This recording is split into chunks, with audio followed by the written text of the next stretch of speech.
Okay, today I'm going to do a little different type of video. I'm going to do a review of the time that I was on the LBC 2024 Championship live on Fox. I'm not exactly sure how all the copyright stuff is going to work, but I have some clips that I made myself, so I think I'll be able to review myself without being copyright struck. Yeah, so here's just a little info sheet. So I mean, there was a qualifying round up into this tournament. It was over the course of, I don't know, like 10 weeks or something, 5 weeks. And you bowled 6 games on I forget what pattern it was, but on their pattern. And then the scores from each division qualified. So I entered under the men's handicap division here. I bowled really well, 1447 scratch before my handicap, so it brought me up to 1567 total, which is quite a big score. I pretty much just had like a breakthrough tournament there. Did really well on almost every game but one.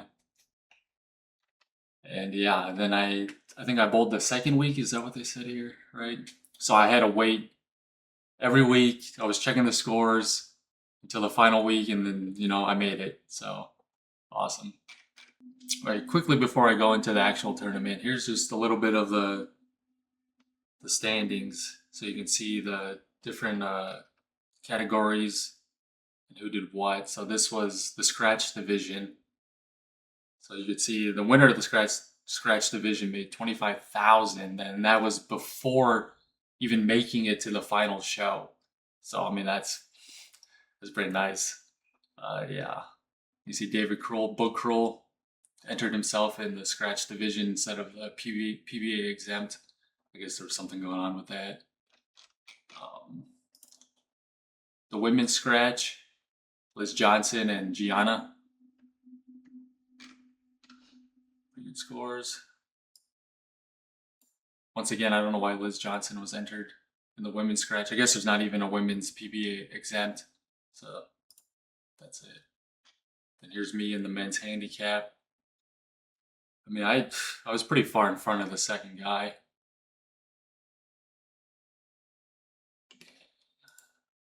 Back to the top. Women's handicap. Pretty good. The seniors, you can see. Then there's a couple junior divisions. The girls junior division. This was cut, so this girl actually made it onto the show. So I don't know what happened there. Chloe showed up too, so yeah. And then the PBA exempt, Graham Fa and Prather. So it was exciting to see those names show up. So there was so much going on leading up to this show. So this is the practice the day of. The day before we were bowling on the actual pair of lane, the TV pair of lanes, so we get some experience on them. I think we had like an hour to bowl on the PBA lanes. That was fun. I mean, you kind of figured out how one side was different than the other. They both so many tournaments there. The friction in some of the areas, man, it was just very noticeable. And then this, how I said, was the next day. This was maybe an hour or two before the TV show started shooting. I'll let it play.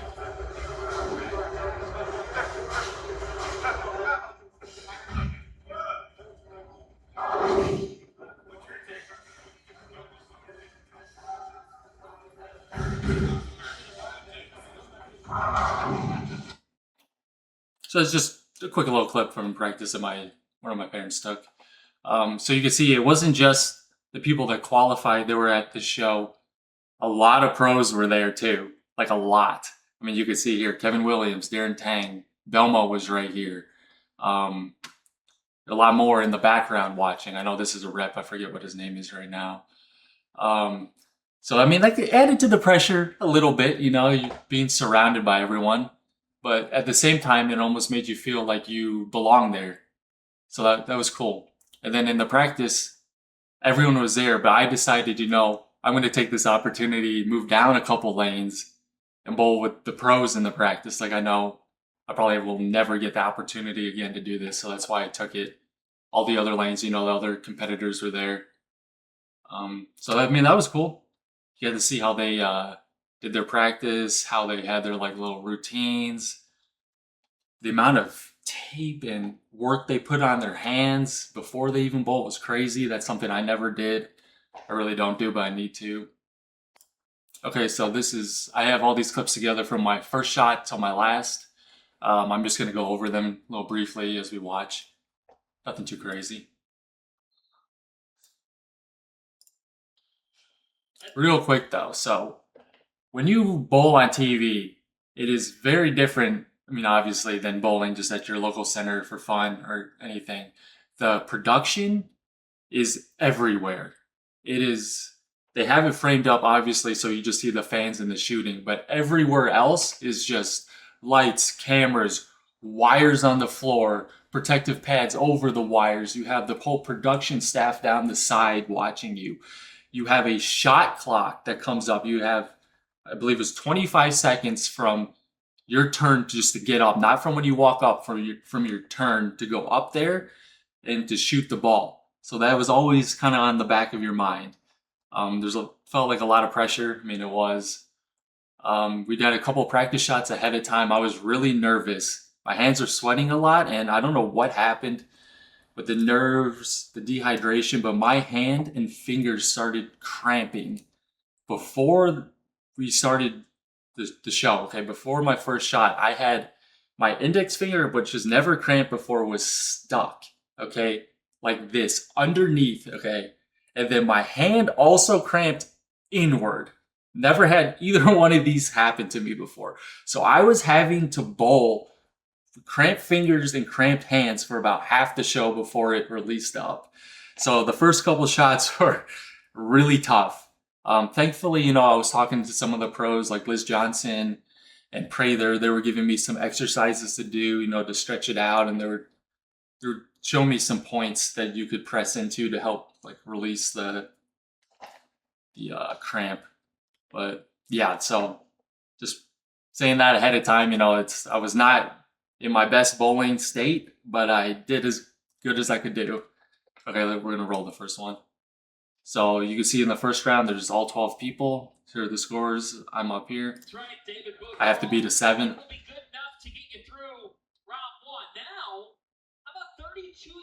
The men's handicap division, Bobby Kunamura. Say 32? 32. It looks like he's 18. All that matters is that 7 is to beat.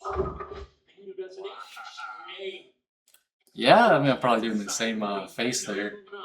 Not the best throw, so, I mean, like I said, my hand was all cramped up, having the nerves for the first show. The line was alright. I mean, it didn't really pick up at all. I didn't read the lane very well. But I mean, I squeaked by that one. But I mean, once you get through the first round, though, the nerves settle. Like that second shot, second round, had to beat a 5. Well, outside a bit there. So my thought process on some of these, so you're going to see my other shots are going to go out wide too, was that my ball was not reading the lane very well in the middle, like probably around 10-ish.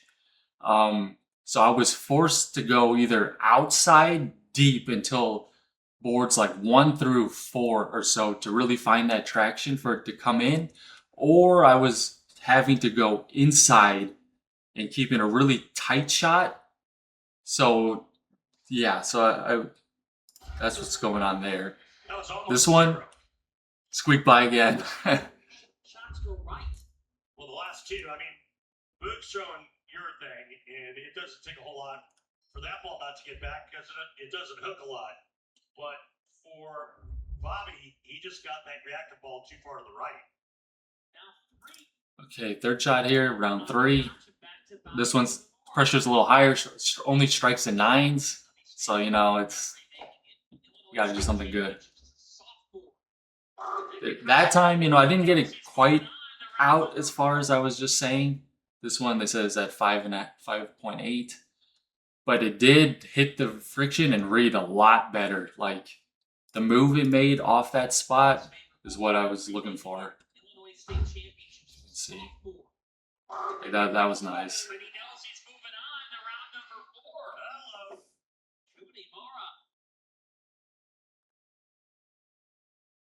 Round 4, you see there's 2 7s. So a little less pressure. This one, I tried the inside shot on this right lane just because the last outside was not very good. Back-to-back jacks for Bobby.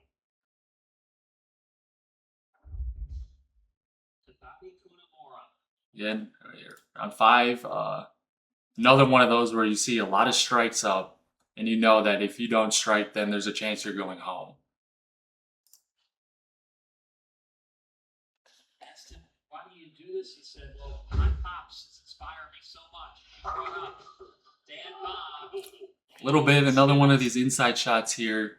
I'm starting a little too in the middle of the lane, I would say. I'm not giving myself a great angle, not a great shape here, because I'm hitting, like I said, around the 10, where it's just gliding through and not really driving.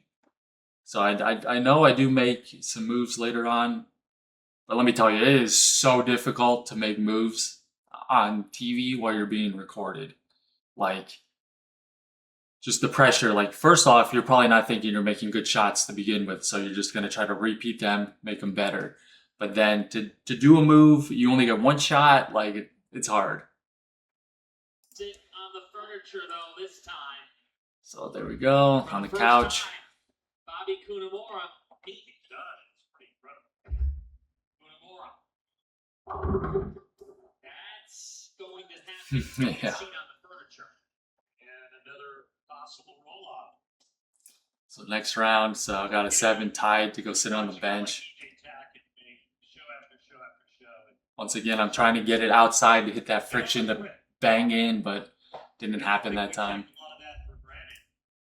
There's another real quick thing that I forgot to mention too was that there's a lot of stoppages for this show. Like, I'm someone who's like a momentum bowler. I really like getting in my groove, and then once I find that groove, I can repeat my shot over and over easy. I don't like waiting. You know, when you're in like a league, you got 5 guys, it takes forever to bowl. Like, I hate that. This one, you know, you try to get in the groove, but there's no groove on TV. They do commercial breaks. They have technical errors. They just have the normal breaks. So there's many times where I was up next, about to go, cut. Okay, commercial break. Had to stop, bring it back. You know, try to prepare myself again. That happened to me a couple times. One time I went up, I'm standing on the approach, ready to go, cut. They had some sort of technical issue. Had to sit back down. Like, it's a huge mental game, okay? Not just the physical game. Which is, I'm just saying this now because it's tough for me to deal with. The pros, I can't imagine how they do it. I mean, I guess it could be second nature to them now, but they're really good. It's 8, but it is enough for another roll-off. All but one round. So that was the weird cut there. That was just the end of the round. It was me and Mark here. We both had 7s, so we're going into a roll-off. My first roll-off. Fortunate for Mark because he led off this round. With that 7, we thought, oh boy, is this going to be cause for concern? Maha opened with 3 strikes. You're just joining us, it's 1 shot. Period. Each round. Lowest score goes home. This is a roll-off round. See, his ball's doing the exact same thing that mine was. When you get it to this point, it just glides right through. Bobby's never felt this kind of pressure. You can see it on deep breaths. Rolling all's life. Love seeing that ball hook down the lane, he told us. No greater feeling. It did just that. So you can see I moved like 5 to the left, throwing toward the same point. It worked out. I mean, mine is still in this area where I'm not getting a great read on the ball for it to come in, but it was better than what happened before. So I barely squeaked by. Mark's a great bowler. I mean, he's a nice guy. We saw him before the tournament. We saw him actually the following year competing again. On the couch. Look for some help. It's like that parrot. This is the round after.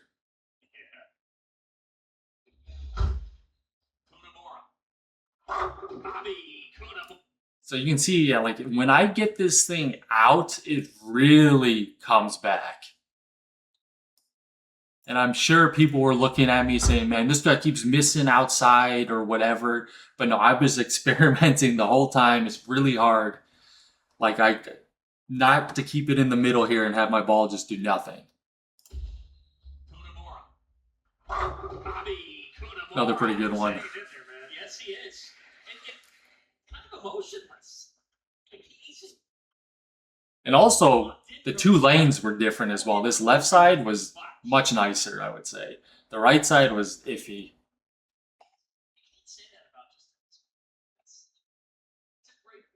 Oh yeah, real quick, just say hi to these 3 or 4 fans in the back here I was talking to before the show started. It's funny, many people don't know I actually grew up in England.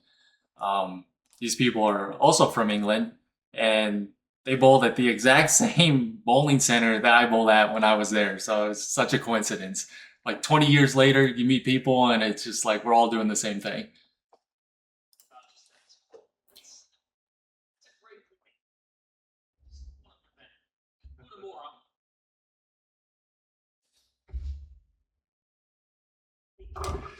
Yeah, that one, so yeah. It didn't look like I started that much more to the left. Maybe I drifted on my approach a little bit. I mean, the angle, I did get it out wide a bit, maybe a little bit faster, so it kind of blew through the friction point where it would read and come in. And yeah, leave. I don't even know what you call that, super washout or something. At that point, you know, I thought it was out. Like that was it. Like the only people that are left they're all pros, and then Gianna, who's insane. Like just watching her from the practice, you could tell she was really good. She's gone on to do great things in college. Like I think she's won the college championship. So yeah, I thought for sure I was out. This is the last shot, and then he leaves a Greek church. Yeah. So I have a lifeline. That's happened twice today. And when he said that earlier, Liz Johnson and Book Kroll also left 2 5s. With Liz Johnson and Boog. And here again in round 8. Unreal. I mean, unbelievable. He can't be it. But this is the art of this event. Even the world's best can have a shot like that. So yeah, this time I went inside. The last outside-ish shot was not good. I didn't want to replicate that again. Went inside, you know, it wasn't that good. That's the bar at 8. 8. Once again, I'm thinking 8, nowhere near good enough. Folks, if you're just joining us, 6 out of 8 for strikes. But his most recent shot by far is worst. 8 is the score to beat and be one of 5 left standing. Bob, who set a record in qualifying for this event.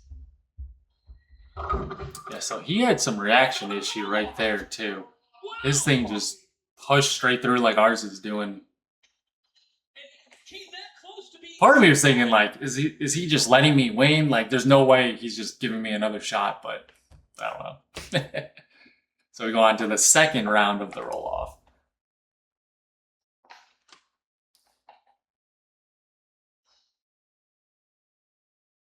One shot. Players from all levels, all ages. Unamura, the That's 32-year-old. gonna hook. It did, and it's Yeah. 9. So that one, truthfully, I did get it out too wide. Like that was the missed shot. But I did go back there to aiming wise to try to go to the outside shot. Because the past inside one, the shape was horrible. Like it wasn't that good of a shape.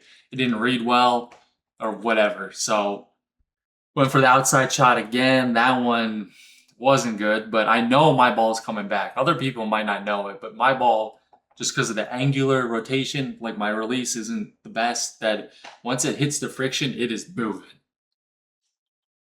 I got back a lot farther than I thought it would.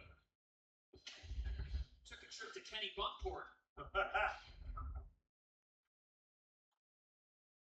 I came back on long. I mean, I almost struck. So now 9-year RP. Fog. Actually going home.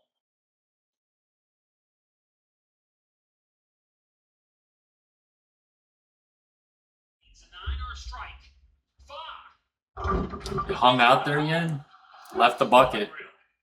He went high, flying bucket. Yeah. 3 shots in a row on that leg. Last year we saw Tom Doherty come away with I would say this is probably the highlight of my time. Knocked a pro out. Like that's as much as I could have ever hoped for. He was ugly, and he got a lot of flack for it on social media. Real quick. So they just cut real quick. So this is the next round. I believe everybody up until this point has struck. So the pressure's high. I mean, each round the pressure keeps growing. At this point, like I said, only pros are left, and then Gianna. And none of it was deserving. I still think about this one, man. It is so close.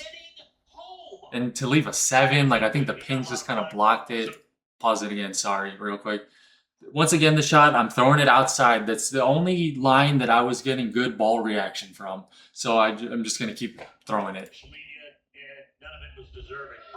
It was a tad late off the mark. Like, I don't know what, the speed was about the same. I'm guessing my revs were down.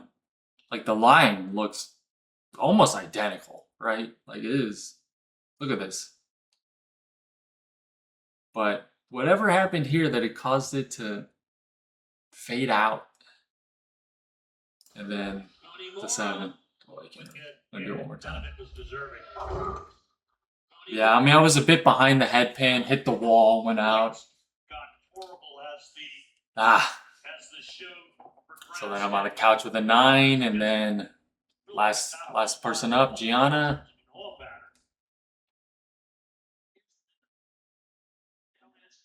No, I mean, there's no picture. I mean, look, he did enough to win. Yep. And he followed it up with his big playoff win. So This is the ultimate test of that. I'm not asking how you did it because you get one shot. There's no apologies here. You Brooklyn Water have a top 1 Brandolino. And bang, she knocks me out. Representing power and You mean, you can't be too upset though. That was a great shot. She's a great bowler. She ended up winning this tournament, so I mean, lost to the winner. Oh, I guess I put the practice here at the end. But that was it, you know. Went out, made what, like $3,000 from this show, or $3,500 or something. And then the previous round where I won the handicap you saw was like 5,000, so 8,500 total. I mean, that's nice. Used a lot of it flying out there and staying at the hotel, but yeah, is what it is. I would love to have had them pay for it.